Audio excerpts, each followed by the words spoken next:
Greetings, everyone. I'm Dr. Derek Robinson, lead consultant for MyEdVantage Career and Consulting Services, LLC. What I want to talk to you today about is something that we all experience, so it generally applies to most of us. I want to talk to you about organizational commitment and engagement, essentially employee engagement. It's often said that employees do not leave organizations, they leave leaders, they leave managers. They leave the bad managers and things like that. And while there is some truth to that, there's some research that will support that there's a lot more to the story. So I want to talk to you really quick about employee engagement. Now, this is a topic that is of extreme importance in almost every workplace and every organization. But it also helps for leaders and managers to help them avoid turnover and attrition. People dropping off and having to constantly rehire and spend energy in that. It also is helpful for leaders and employees. So it's not just something that leaders need to hear, although you can share this with your manager or supervisor if you wish, but also for employees. How do you stay on and commit to this organization? And the cool thing is, employee engagement works relatively across every organization, whether it's your church, athletic league, or whatever you are a member of.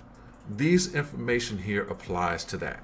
So, what are the three components of employee engagement?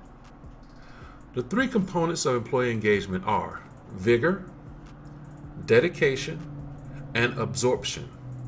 I'll say it again. Vigor, dedication, and absorption. Now, what we mean by vigor is the levels of energy and resiliency that you display in the organization.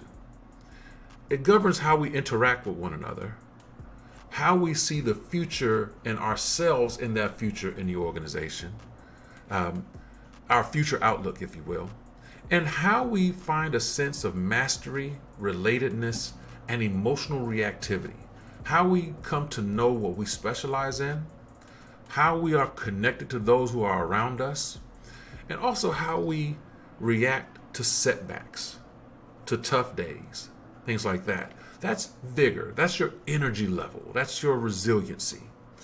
The second employee engagement factor is dedication.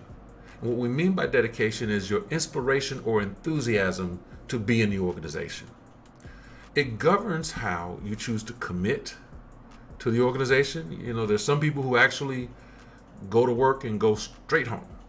So how well you commit to the organization, how well you volunteer to take on extra roles and responsibilities. You know, if your dedication is low because you're not being treated right, you're not going to stay and do the extra thing. And also how you find your voice within the organization.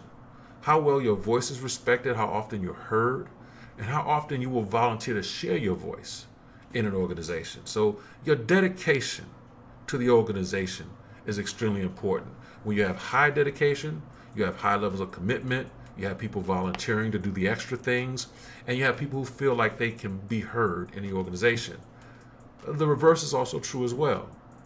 Lower commitment, not willing to volunteer for anything, and feeling like you don't even belong, like no one even notices you in the organization.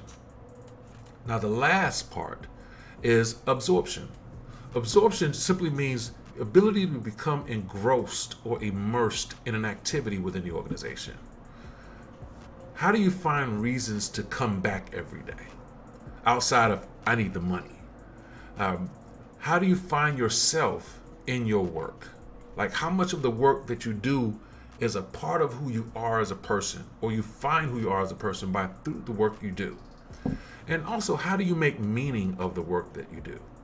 Becoming engrossed, becoming immersed in an activity is a extremely important part of actually doing the extra thing, your dedication and your vigor. So vigor is one thing, dedication is another, but absorption, becoming fully engrossed and immersed in your work is extremely important.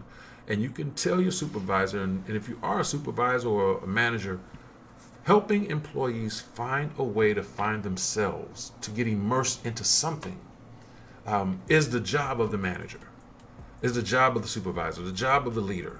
But finding ways in which people can become fully engrossed and find themselves, find their reason to come back again is your charge. That is the role of leadership in this. You fail to do that, then once again, people don't leave jobs, they don't leave organizations, they leave bad managers.